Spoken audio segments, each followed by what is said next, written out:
سب سے اعلیٰ درجے کا اسلام کیا ہے؟ من سلم المسلمون من لسانہ و یدہ۔ زندگی میں یہ طے کر لو، کوئی کتنا ہی تمہیں دکھ پہنچائے، کوئی کتنا ہی تمہاری بےعزتی کرے، چپ ہو جاؤ، سہ جاؤ۔ مرنے والے کی کیا عزت، کیا ذلت، میں نے تو مر کے دیکھا ہے، اور مجھے یہ حدیث سمجھ میں آئی ہے بڑی اچھی طرح، موتوا قبل ان تموتوا، کہ مرنے سے پہلے مر جاؤ۔ اس وقت اگر میں مر جاتا تو مجھے کوئی گالیاں دیتا تو مجھے کیا نقصان تھا، اور مجھے کوئی نعرے لگاتا میرے لیے تو میرا کیا نفع تھا۔ تو مرنے سے پہلے مر جاؤ، کوئی تمہیں برا بھلا کہے تو تمہارا کیا نقصان ہے، تمہیں کوئی واہ واہ نعرے لگائے تمہیں کیا نفع ہے۔ اگر اللہ راضی ہے تو مردہ باد اور زندہ باد سے بے نیاز ہو۔ ابو ذر رضی اللہ تعالیٰ عنہ کو ایک آدمی نے گالیاں دی تو انہوں نے فرمایا بیٹا ایک گھاٹی آگے آ رہی ہے، اس میں گر گیا تو جو کچھ کہہ رہے ہو اس سے بھی زیادہ کا حقدار ہوں، اور اگر پار ہو گیا تو تیری گالیوں سے مجھے کوئی فرق نہیں پڑتا ہے۔ من سلم المسلمون من لسانہ و یدہ موتوا قبل ان تموتوا۔ چونکہ آج کل اخلاق ہیں انتقامی، معاف کرنے والے اخلاق ہیں نہیں، انتقامی اخلاق ہیں۔ ہمارا معاشرہ انتقامی ہے، اچھا کرو گے تو ہم اچھا کریں گے، برا کرو گے تو ہم برا کریں گے، جیسا کہو گے ویسا ہم سے سنو گے۔ یہ ہمارا ماحول ہے، یہ ہمارا۔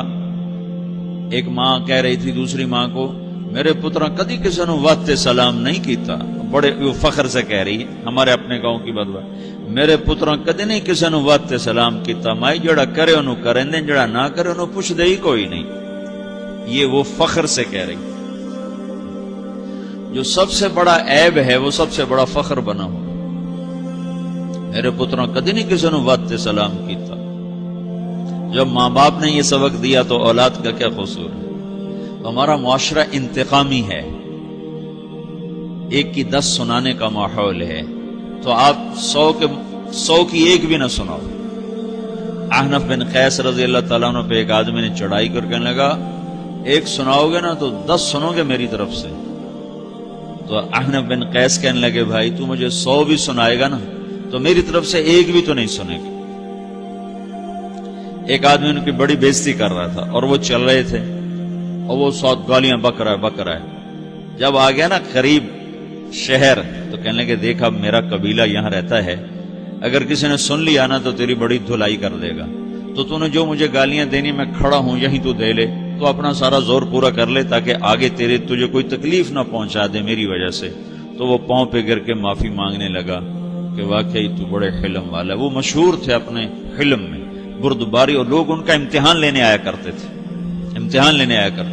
کہ بھئی کوئی ہے جو احنف کو غصہ دلا دے، تو لوگ ناکام ہو جاتے تھے، ان کو غصہ نہیں آتا۔ ایسے ایک عرب سردار گزرا معن بن زائدہ، وہ بھی اپنے حلم میں بڑے مشہور تھے۔ ایک دفعہ لوگوں میں شرط لگ گئی کہ کوئی ہے معن بن زائدہ کو غصہ دلائے تو ہم اس کو انعام دیں گے۔ تو ایک شاعر نے کہا میں غصہ دلاتا ہوں، تم دیکھنا ایسے سیخ پا ہو جائے گا جیسے جانور۔ تو وہ چلا گیا اس کی مجلس میں، دربار لگا، عرب سردار تھا بہت بڑا، دربار لگا ہوا، تو کہتا السلام علیکم، وعلیکم السلام۔ تو معن بن زائدہ پر ایک دور بڑے فقر کا گزرا تھا، پھر اللہ نے اس کو بہت بڑی سرداری دی، بنو عباس کا بہت بڑا یہ وزیر گورنر تھا۔ تو کہتا اتذکر اذ لحافک جلد شاۃ واذ نعلاک من جلد البعیر، کہوں بھائی تجھے یاد ہے جب تیرا بستر بکری کی کھال تھا اور تیرے جوتے اونٹ کی کھال کے تھے؟ تو کہنے لگا کیوں نہیں یاد، بھلا کوئی ماضی بھی بھولتا ہے؟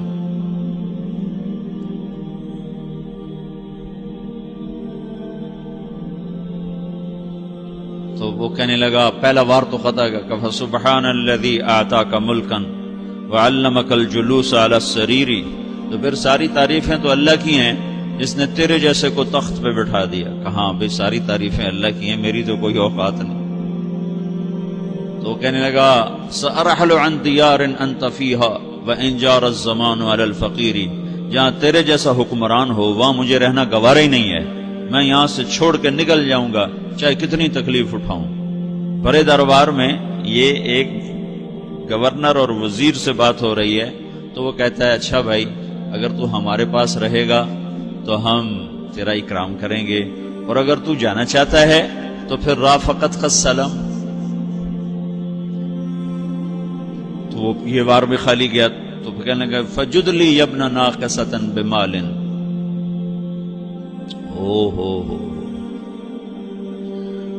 او گندی ماں کے بیٹے مجھے کچھ عطا بھی کر، میں بغیر پیسے کے سفر کیسے کروں گا؟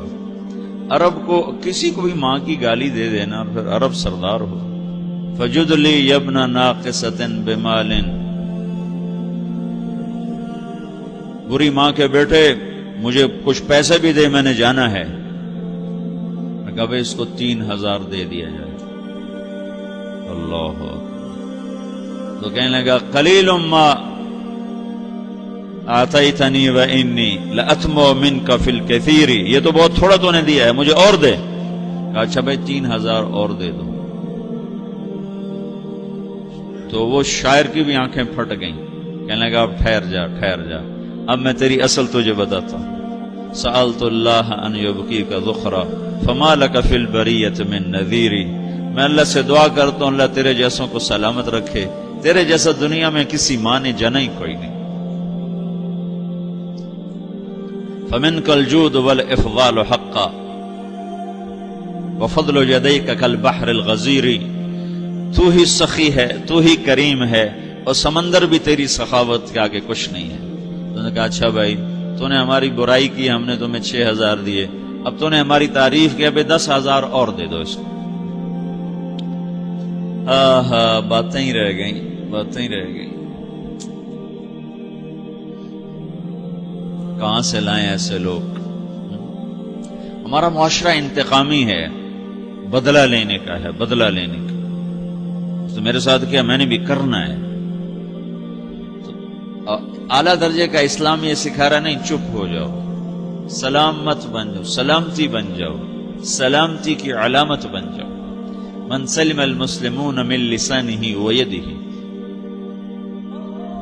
اب وہ سوال کرتا ہے یا رسول اللہ ای الایمان افضل، سب سے اعلیٰ درجے کا ایمان کیا ہے؟ اسلام کیا ہے؟ کلمہ، نماز، روزہ، حج، زکات.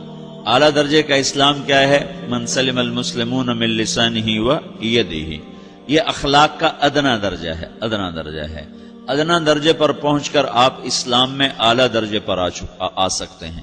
وہ سوال کرتا ہے ایمان کیا ہے؟ تو آپ نے کہا اللہ پر، فرشتوں پر، کتابوں پر، رسولوں پر، موت کے بعد کی زندگی پر، تقدیر پر.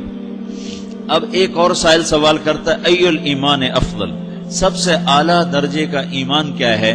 تو آپ نے فرمایا حسن الاخلاق، اچھے اخلاق سب سے اعلیٰ درجے کا ایمان ہے. جو آدمی اسلام میں، جو آدمی اخلاق میں، جو مرد عورت اخلاق میں ادنا درجے پر ہوتا ہے وہ اسلام میں اعلیٰ درجے پر پہنچتا ہے. اب اگر وہ اخلاق میں اعلیٰ درجے پر آ جائے تو اب یہ کہاں پہنچے گا؟ اب یہ کہاں پہنچے گا؟ میرا نبی کہہ رہا ہے سب سے اعلیٰ درجے کا ایمان ہے حسن اخلاق، حسن اخلاق. ابو ہریرہ نے پوچھا یا رسول اللہ وما حسن الاخلاق، یہ بھی ایک اور حدیث ہے. یا رسول اللہ حسن اخلاق کیا چیز ہے؟ تو آپ نے 3 چیزیں فرمائی، تصل من قطعک وتعطی من حرمک وتعفو عمن ظلمک. جو تم سے توڑے نہ تم اس سے جوڑو. نہیں کرتا سلام نہ کریں. کوئی ہم چھوٹے باپ کے ہیں؟ ہم تو کبھی بھی نہ کریں، ہم تو کبھی بھی نہ منہ تھوکیں بھی نہیں ہم تو میرا نبی کہہ رہا ہے جو توڑے تم اس سے جوڑو، جو محروم کرے اس سے عطا کرو، جو زیادتی کرے اس سے درگزر کرو. یہ 3 کام جو عورت مرد کر لے گا یہ اخلاق کے اعلیٰ درجے میں ہے. جب یہ اخلاق کے اعلیٰ درجے پر پہنچتا ہے تو پھر میرا نبی کیا بشارت دیتا ہے؟ ادنا درجے پر پہنچ کر تو اعلیٰ مسلمان کی بشارت ہے، اور اخلاق میں اعلیٰ درجے پر پہنچ کر میرا نبی کہتا ہے کاد الحلیم ان یکون نبیا، اعلیٰ اخلاق والا بس نبی بنتے بنتے رہ جاتا ہے. اعلیٰ اخلاق والا ایسے ہے جیسے کہ نبی، قریب ہے کہ وہ نبی بن جائے. یہ تو ہے نا ترجمہ، لیکن ہم ہمارے اردو میں کہتے ہیں وہ نبی بنتے بنتے بنتے رہ گیا. کیا مطلب؟ کہ اس میں اور نبی میں صرف نبوت کا فرق رہ جاتا، باقی وہ سب کچھ حاصل کر لیتا ہے. تو یہ سارے دین کا میں نے آپ کو خلاصہ بتایا ہے کہ میری آپ کی ضرورت ہے کہ میرا اسلام اعلیٰ درجے کا ہو، من سلم المسلمون من لسانہ و یدہ، میرا ایمان اعلیٰ درجے کا ہو،